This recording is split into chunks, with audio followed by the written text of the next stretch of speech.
உத்தரவாதத்துடன் கடன் வழங்கப்பட்ட நாளாந்த மற்றும் கிழமை நாட்களில் வசூலித்து கடனாக காணப்படுகிறது. இதனால் பல்வேறுபட்ட சமூக பிரச்சனைகள் உருவாகுகிறது. எனவே இந்த கடன் திட்டத்தை பிரதேச சபைக்குட்பட்ட பகுதிகளில் அனுமதிக்க கூடாது. 1987 ஆண்டில் 15வது இலக்க பிரதேச சபை சட்டம் தொடர்பான சட்ட புத்தகம் அனைத்தும் கௌரவ உறுப்பினர்களுக்கும் வழங்கல் பெரும்பாலான உறுப்பினர்கள் புதியவர்களாக இருப்பதுடன் பிரதேச சபை சட்டம் தொடர்பான தெளிவை பெற்றுக் கொள்வதற்கான நிறைவடைந்தது மீளப் பெற்றுக் கொள்வதுடன் புதிய உறுப்பினர்களுக்கு வழங்க நடவடிக்கை மேற்கொள்ள வேண்டும். அபாய வெளியேற்ற பாதை புனரமைப்பு மேற்கொள்ள வேண்டும் தொடர்பான ஒரு கோரிக்கையை முன்வைத்திருக்கிறார். இது தொடர்பாக அடுத்ததாக கால்நடைகளின் செயற்பாடுகள் தொடர்பாக உள்ளூர் கால்நடைகள் வழி மாவட்டங்களில் இருந்து கொண்டு வரப்படும் கால்நடைகளால் நமது மக்கள் பல்வேறு இன்னங்களை அனுபவிக்கின்றார்கள். அது கோரிக்கையாக தொடர்பாக நாங்கள் பார்ப்போம். அடுத்ததாக இன்னொரு பிரிவினை குறித்த விடயங்கள் தொடர்பாக தற்போது கலைக்கிறோம். அது ஏற்கனவே நான் கொடுத்த பிரேரணை ஒன்று இன்றைய காலையிலேயே நிறைவேற்றப்பட்டிருக்கின்றது. மகிழ்ச்சியான விடயம். நான் கொடுத்த பிரேரணைகளிலே உடனடியாக நிறைவேற்றப்பட்ட பிரேரணையாக இந்த சட்ட புத்தகம் வழங்கப்பட்டிருக்கின்றது. எல்லாருக்கும் மகிழ்ச்சி. அது சார்ந்த அந்த உத்தியோகர்களுக்கும் அது உடனடியாக நடவடிக்கை எடுத்த நம்முடைய கௌரவ தவிசாளர்களுக்கும் மனமார்ந்த நன்றிகள். இதை நான் முன்வைத்ததற்கு காரணம் என்னவென்று சொன்னால், கடந்த சில காலங்களாக நான் பார்த்திருக்கின்றேன். நாங்கள் இது எங்களுடைய பிரதேச சபையானது 20 அங்கத்தவர்களை கொண்ட ஒரு கௌரவ சபை. இதில் உரிமை தவிசாளர் சொல்வதை போல ஏதாவது பிரச்சனை இருந்தால் என்னிடம் கதையுங்கள், தவறு நடந்தால் என்னிடம் கதையுங்கள் அந்த பல தடவை கூறியிருக்கின்றார். அதை விட சட்ட புத்தகத்தில் சொல்லுகின்றது, நீங்கள் எதிர்கட்சி ஆளுங்கட்சி என்றல்ல, எல்லோரும் சபை. ஆனால் இந்த சபையை நாங்கள் மீடியாக்களிலே கல்வி ஊற்றி கொண்டிருக்கின்றோம். அதாவது இங்கே ரோட்டு போட்டால் 2 நாள் விடையும் என்று சொல்லுவார்கள் எங்களுடைய பிரதேச உறுப்பினர்கள். கேவலமான விடயம். வானத்தை பார்த்து மத்து தமிழ் நீங்கள் உறுப்பினராக இருந்து கொண்டு எங்களுடைய பிரதேச சபையை குழப்பக்கூடாது. பிழை இருந்தால் கதையுங்கள், பேசுங்கள், தீர்த்து கொள்ளுங்கள். எங்களை நாங்களே பிழை என்று சொல்லிவிட்டு உங்கள் மக்கள் அனுப்பியது சரியாக நடத்துவது, சரியான வழிகளை காட்டுவது நல்லது. பிழைகளை சுட்டி காட்டுவது எங்களை அனைவருமே இந்த 20 பேருமே கேவலப்படுத்தணும். நான் கூறியிருந்த 19 பேரை எங்களுடைய சபையில் உத்தியோகத்துகளை கேவலப்படுத்துகின்ற செயலை செய்யாதீர்கள். சட்டத்தை படியுங்கள். சட்டத்தை படித்துவிட்டு ஒரு மீடியாவில் கலைக்கின்ற பொழுது உங்களுடைய தன்மானத்தை, உங்களுடைய பிரதேசங்களுடைய மானத்தை காப்பாற்றுகிறது. அதுக்காக தான் இந்த பிள்ளைகளை நான் முன்வைத்திருந்தேன். நன்றி. நிறைவேற்றியமை. அடுத்தது நுண் திட்டங்களை அனுமதி பகுதியிலே அநேகமான முதலாவது பிரேரணை தொடர்பான அடுத்ததுக்கு போவோம். சபையான அனைவருக்கும் வழங்குவதற்கு யாராலும்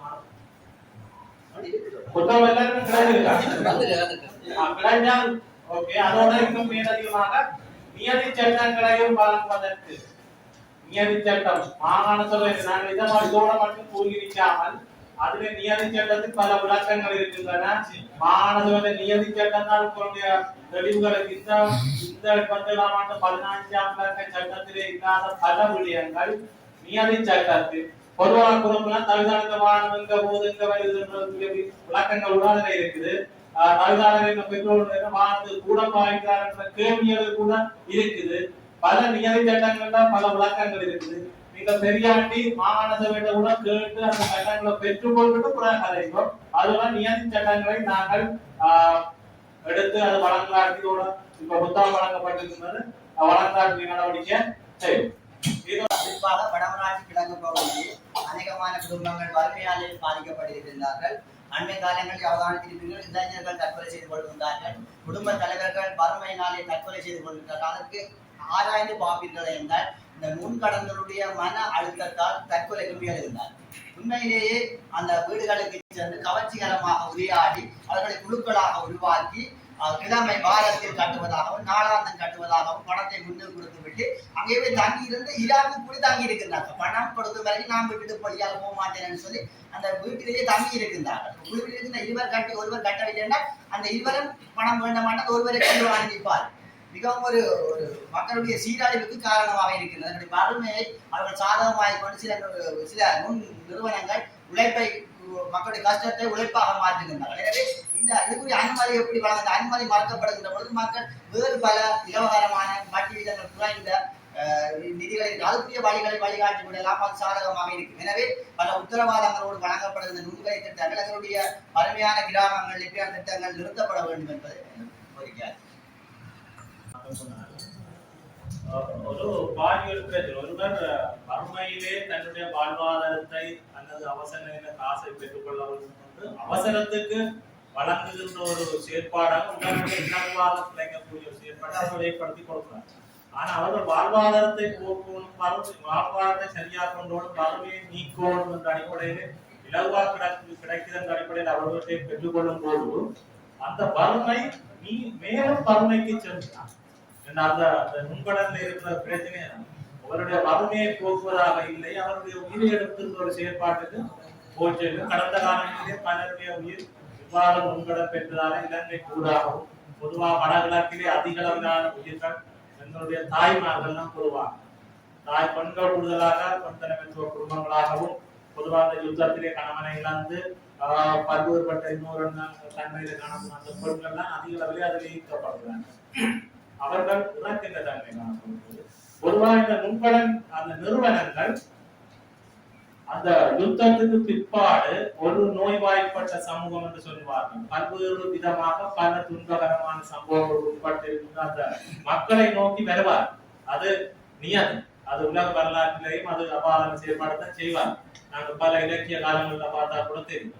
அந்த அடிப்படையிலே யுத்தத்துக்கு பிற்பாடு இவ்வாறு படங்களாக்கிலே அதிகளவான சிங்கள தேசங்களில் வருகின்ற நிறுவனங்கள் இவ்வாறான செயற்பாட்டை செய்வதாலும் பலர் அதிலே இலவாக பெற்றுக் கொள்ளக்கூடிய வழியாலே கடன்களை பெறுவதால் அதனை கட்ட முடியாமல் கௌரவ உறுப்பினர் கூறியது போல அந்த வீட்டிலே போயிருக்கின்றனர். பலர் வார்த்தை பிரியோர்கள் அவ்வளவு மோசமாக இருக்கின்றனர். அவர்களுடைய தன்மானத்தை தூண்டுகின்ற விதமாக பேசுகின்ற தன்மை, இதன் காரணமாக அவர்கள் தன்மான உள்ளங்கள் தமிழ் பெண்கள் தாங்களே உயிரை மாய்க்கின்ற தன்மை கூட காணப்பட்டது.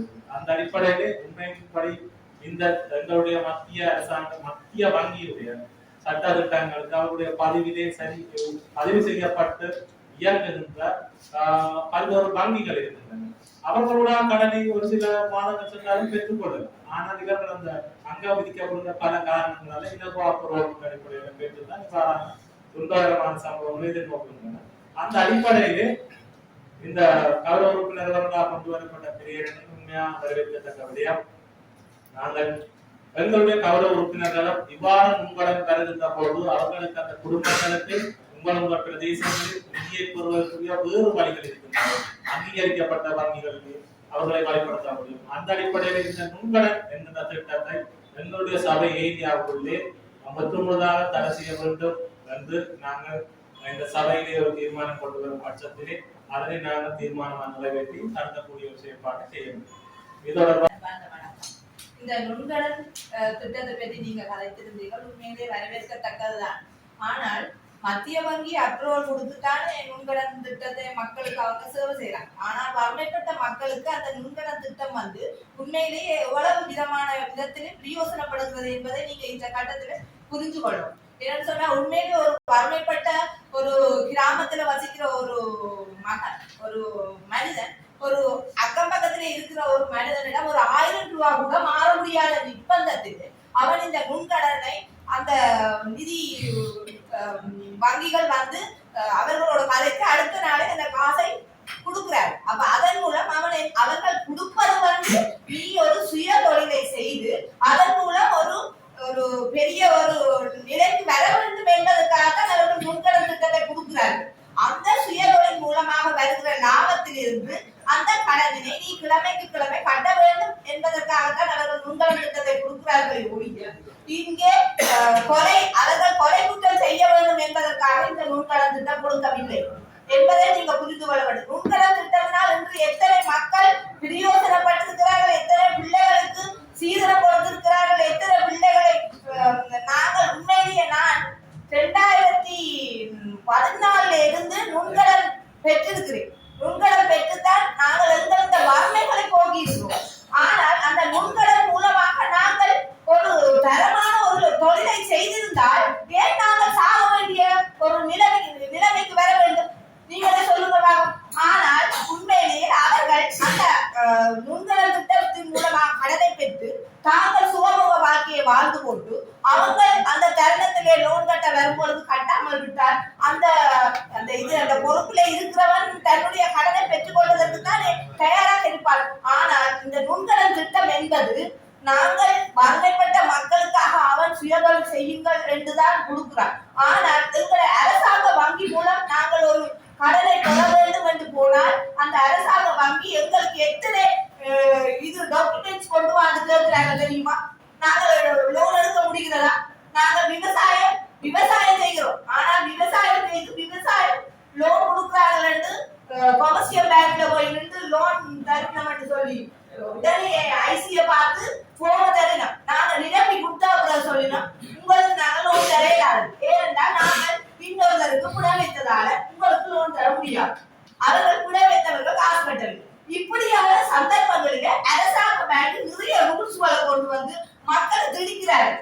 ஆனால் அரசாங்க பேங்குக்குள்ள உட்பட முடியாத நிலைமையில மக்கள் திண்டாடுகிறார். அதனால் தான் இந்த நுண்கடன் திட்டத்துக்குள்ளே மக்கள் வறுமைப்பட்ட மக்கள் அதுக்குள்ளே தங்களுக்கு அவசரமான நேரங்களில் அந்த காசை பெற்று தாங்கள் ஒரு சுயதொழிலை செய்து அதன் மூலமாக எத்தனை பேர்கள் தங்களோட வாழ்வாதாரத்தை சிறப்பாக கொண்டு போயிருக்கிறார்கள் தெரியுமா?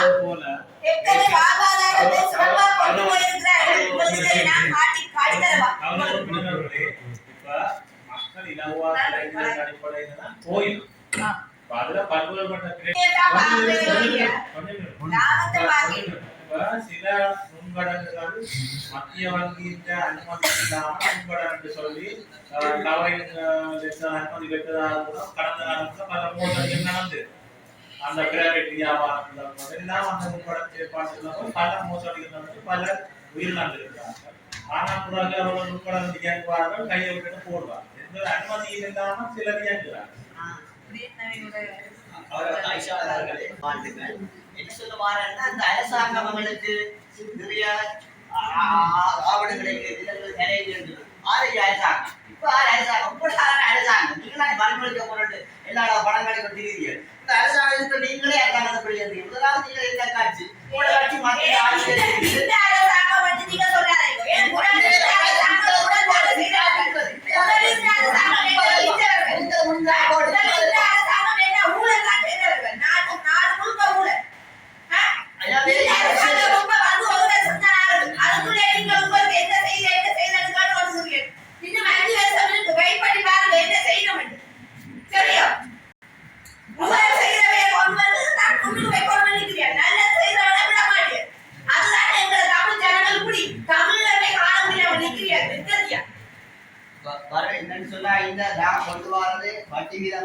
கட்சி மாற்று வழிகளை அதாவது அரசாங்கத்தினுடைய சமூக திட்டங்கள் பல திட்டங்கள் இருக்கிறது. வட்டி வீதம் குறைந்தது. இப்பொழுது இருக்கிற அரசாங்கம் சொல்லி வறுமையொழிக்க போன்ற மக்களுக்கு வாழ்நாட்டு அதுகளை நடைமுறைப்படுத்துங்க. இதனால தனிநபர் கம்பெனிகளுடைய வட்டி வீதம் கூடியதுக்கு மக்களை விளங்கிக் கொள்ளக்கூடிய தன்மையே இல்லை. மக்களுக்கு விளங்க இல்லை. அநியாய வட்டிக்கு போகாதுன்னு சொல்றேன். வறுமையானவர்கள் வட்டி கடன்களை அறிமுகப்படுத்தி அதை பல இருக்கிற மக்களுக்கு தெரியாது. வறுமையொழிக்க போறான்னு சொல்றீங்க, உங்களுக்கு தெரியாது. நாங்கள் எங்க இருக்கிற மட்டும் சும்மா கலைத்து கொண்டிருக்கிறீங்க. இப்படியான கொடிய வட்டிகளை சொல்றோம். விளக்கத்தன்மை தான் கிடைக்காது. அரசாங்கம் நீங்கள் வட்டி வீதத்தை குறைக்கலாம், நீங்கள் உங்களால் முடியும். நாங்கள் இருப்பதெல்லாம் நுண்கடன் சொல்லப்படுவது வட்டி வீதம் கூடிய மக்களை பாமர ஏழை மக்களை பாதிக்கின்ற திட்டங்களை இல்ல கிராமத்துல வந்து உண்மையா முழுதாக விவசாயத்தை நம்பி வாழ்கின்ற ஒரு கிராமம். அந்த கிராமத்துல பலதரப்பட்ட மக்கள், வசதியானவர்கள், வசதியானவர்கள் கூடுதலாக வசதி குறைந்தவர்கள் வாழ்ந்து கொண்டிருக்கிறார்கள். அந்த வகையில கிட்டத்தட்ட பல ஆண்டுகளாக மிக திறமையாக இந்த அரசாங்க சென்ட்ரல் பேங்க்ல அனுமதி பெற்று மத்திய வங்கி அனுமதியோடு செயல்படுகின்ற நிதி கடன் நிறுவனங்கள் வந்து மிக சிறப்பாக பணியாற்றி கொண்டிருக்கிறார்கள். அவ சொன்னது கூட என்னோட கேட்டால் ஒரு பக்கத்து வீட்டுக்காரர்கிட்ட அயல்நாட்டுக்காரர்கிட்ட ஒரு 5,000 ரூபாய் 10,000 ரூபாய் அனுப்பிவிட்டால் கைமாற முடியாத சூழ்நிலை இருக்கின்றது. அந்த வகையில் ஒரு தொழில் ஆரம்பிக்கவோ அல்லது ஒரு வீட்டின் ஒரு சொன்ன கூட ஒரு பிள்ளையினுடைய திருமண வீட்டுக்கான செலவுக்கான ஒரு பணத்தை பெறுவதற்கோ உடனடியாக எங்களுக்கு இந்த கிழமை காசு தேவை அல்லது எங்களுக்கு குடியிருப்பதற்கு ஒரு வீடு திட்டத்துக்குரிய ஒரு காலம் கொள்வதோ செய்வதற்கு உடனடியாக நிதி தேவை என்று சொன்னால் அரசாங்க வங்கிகளை விட தனியார் வங்கிகள், தனியார் நிறுவனங்கள், நிதி நிறுவனங்கள் வந்து நேரடியாக மக்களை சந்தித்து இலவாக மிக இலவாக அவர்களுக்கான அந்த நிதிகளை கொடுப்பதில் கைதேர்ந்தவர்களாக சாதுரியமாக அவருடைய அந்த நிதி பெருமானங்கள் இடம்பெறுகின்றது. ஆனால் மற்ற கிராமங்களை கூட இல்லாமல் நமது கிராமத்தில் இற்ற வரைக்கும் எந்த ஒரு அவர்களுடைய மோசமான பிரச்சனைகள் அவர் மீதான குற்றச்சாட்டுகள் எழவில்லை. அவர்கள் மீது மிகவும் நம்பிக்கையுடன் மக்கள் தொடர்ந்தும் அந்த நிதிகளை பெற்று தொடர்ந்தும் 3ஆம் கட்டம் 4ஆம் கட்டம் 5ஆம் கட்டமாக அந்த நிதிகளை அதே நிறுவனத்தில் பெற்றுக்கொண்டு சுழற்சி முறையில அந்த கடன்களை பெற்று தங்களோட குடும்ப வாழ்க்கையை அவர்கள் கொண்டு செலுத்தக்கூடிய இருக்கின்றது. அவர் சொன்ன கூட அரசாங்க வங்கியில நான் விவசாய கமக்காரர்களுக்கு தருகின்ற ரீதியில கொமர்ஷியல் பேங்க் கூட எல்லா கிராமத்துக்கான விவசாய கடன்களை பெற்றுக் கொள்வதில் மும்முரமாக செயல்பட்டன. அரசாங்கங்கள் வங்கிகள் தங்களுடைய சட்ட திட்டத்துக்கு அமைவாக நம்முடைய செயல்பாடுகள் இருக்கின்றது. அதுல நாங்கள் விவசாய லோனுக்கு அப்ளிகேஷன் கொடுக்கும் பொழுதும் அந்த அப்ளிகேஷனுக்கான முகவர் அவர்கள் மீது தரப்பு அதிகமான குற்றச்செயல்கள் இருந்து அவர்கள் ஏற்கனவே லோன் எடுத்து பணம் கட்டாமல் நிலுவை இருந்து இன்னொரு ஆளுக்கு பிணை வச்சு அந்த பிணையாளர் பணம் கட்டாமல் இருந்தால் அது பரிசீலித்து அவருடைய அந்த விண்ணப்பங்கள் நிராகரிக்கப்படுவது வளமை. இது அவருடைய சட்டத்துக்கு அமைவாக தான் அவர்கள் செயல்படுகிறார்கள். எனவே அவர்களையும் குறை சொல்லவே இல்லாது. ஆனால் மிக குறைந்த வட்டி விதத்தில் தற்போது விவசாய கடன்கள் அரசாங்க வங்கிகளால் கொடுக்கப்படுகின்றது. அதே நேரம் மக்களுக்கான சரி நிகரான பணிகளையும் இந்த அரச இல்லாத தனியார் நிதி நிறுவனங்களும் கூட சில நிறுவனங்கள் நம்பிக்கையான முறைப்படி மக்கள் என்று தங்களுடைய பணிகளை செய்து நன்மதிப்பை பெற்றுள்ளார்கள். எனவே இந்த விடயத்தை நீங்கள் கொஞ்சம் சென்சிட்டிவிட்டா அதாவது கொஞ்சம் கலந்து ஆலோசித்து முடிவெடுப்பது நல்லது என்றுதான் நானும் அதை இந்த சபையில தெரிவிக்கிறேன்.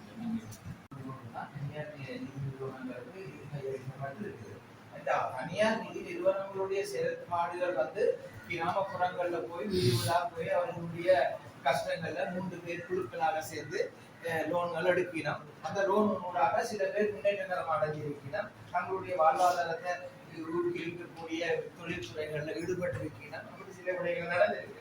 சில இடங்கள்ல அந்த குழுக்களாக போய் லோன்கள் எடுத்து போட்டு அந்த 3 பேர் சைன் பண்ணி 2 லட்சம் 2 லட்சம் எடுத்துனா 6 லட்சம். அந்த 2 பேருக்கு 3 பேருக்கு 2 பேருக்கு ஒரு ஆள் இங்கே மாறி போயிருக்கான். மற்ற ஆட்களுக்கு அந்த லோன் சேர்த்து கட்ட வேண்டிய ஒரு பிரச்சனை வருது. அப்படின்னு தங்களுடைய விவசாயத்துல நஷ்டம் வருது. தங்களுடைய பிசினஸ் ஒரு கடை வருது, பிசினஸ் இல்லாம போகுது.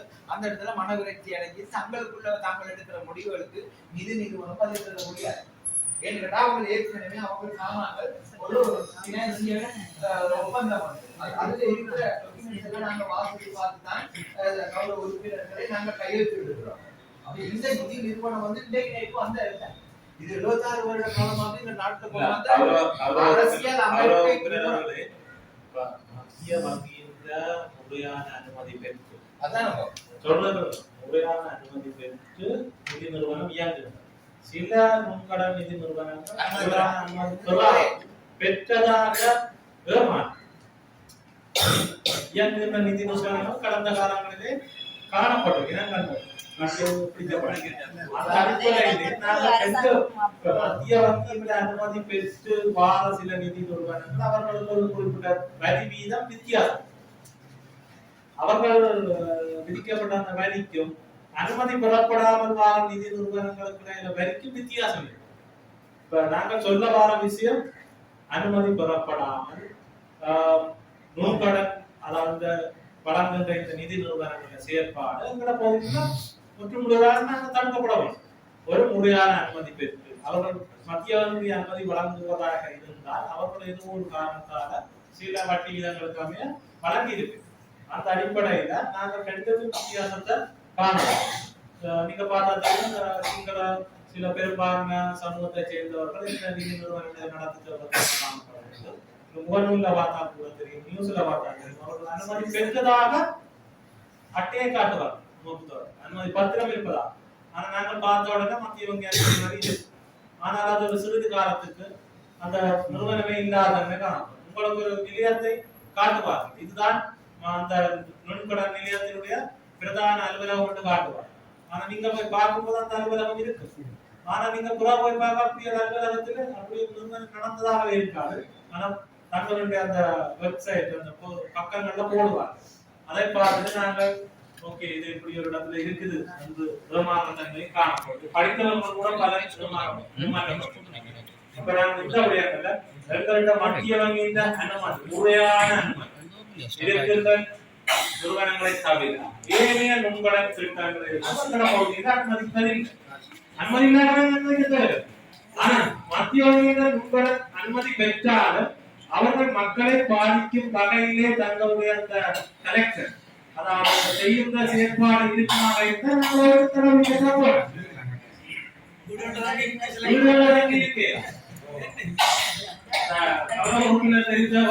அந்த குற்றச்சாட்டு மோசமான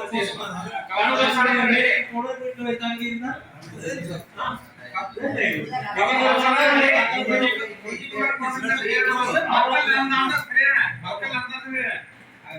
மத்திய அரசாங்கம் வந்து அனுமதி கொடுக்கப்பட்டிருக்குது. ஒரு பேங்குக்கு ஒரு வருஷ வட்டி வீதம் தான், ஒரு வருஷத்துக்கு 20 வீதம் தான் வட்டி வீதம். ஆனா இந்த நுண்கடன் திட்டம் எப்படி செய்யணும்னு சொல்லிச்சுன்னா 2 மாசத்துக்குள்ள 50,000 ரூபாய் கொடுக்கணும்னு சொல்லினா 2 மாசத்துக்கு கட்டி முடிக்கணும் அந்த காசு. ஆனா 2 மாசத்துக்கு கட்டி முடிக்கிறது 12 தடவை 12 கட்டமா அந்த காசை முடிக்கணும். 12 கட்டமா காசு முடிக்கல 100 வீதம் தாண்டுது வட்டி வீதம். இதால என்ன மக்கள் நிறைய பாதிக்கப்படுகிறாங்க. இந்த கிரெடிட் கொடுக்குற எடுத்தா நீங்க அந்த வட்டி வீதம் கொடுக்கல 20 வீதம் அந்த வருஷத்துக்கு 20 வீதம் கொடுங்க. ஆனா நீங்க 2 மாசத்துக்கு 20 வீதம் கொடுக்கல 12 120 100 வீதம் தான் 120 வட்டி பண்றாங்க. 50,000 ரூபாய் கொடுத்துட்டு 60,000 ரூபாய் பண்றாங்க வருஷத்துக்கு. வட்டி வீதம் வந்து போகுது, வட்டி வீதம் கூடுது. அப்ப அதை தடுக்கிறதுக்கு தான் கொஞ்சம் பேர் கேட்கறாங்க.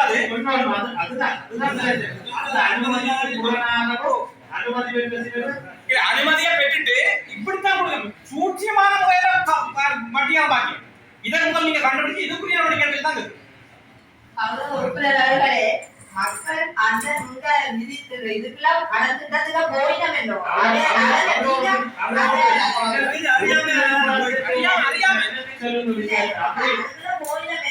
அந்த மக்களை போக விடாம நீங்கள் அந்த